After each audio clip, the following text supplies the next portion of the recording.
সমাচার এবং দৈনিক জবাবদিহি টিভিকে কাছের বন্ধু এবং ভাই, যেটা হলো আলী ভাই, সে এখানে অনুষ্ঠান পরিচালনার জন্য এবং শুরু থেকে শেষ পর্যন্ত ভালোভাবে করেছে। আমাদের লাল ভাই, আমাদের কামাল ভাই, নজরুল ভাই, যারা এখানে ছিল, সবাইকে ধন্যবাদ জানিয়ে আজকে শেষ করছি। আল্লাহ হাফেজ। Thank you.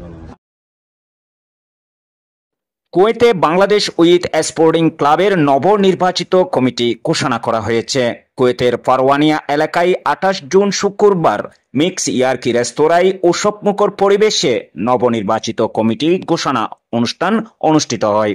নেতৃবৃন্দ এখানে উপস্থিত হয়েছেন, প্রধান অতিথি হিসাবে উপস্থিত হয়েছেন আমাদের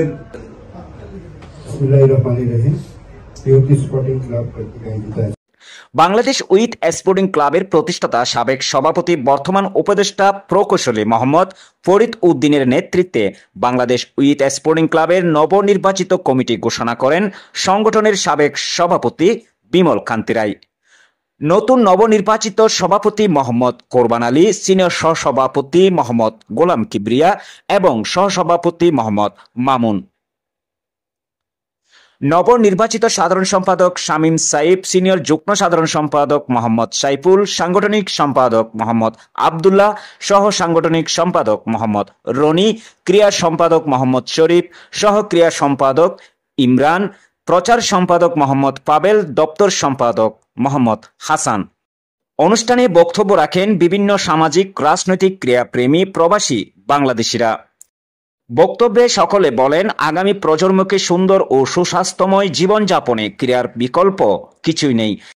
বিভিন্ন সাংস্কৃতিক ব্যক্তিত্ব ও সাংবাদিকগণ এ সময় উপস্থিত ছিলেন।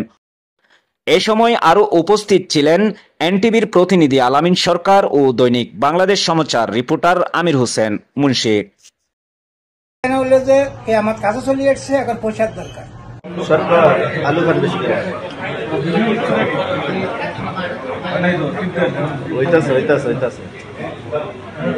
হইতাছে রে ভাই।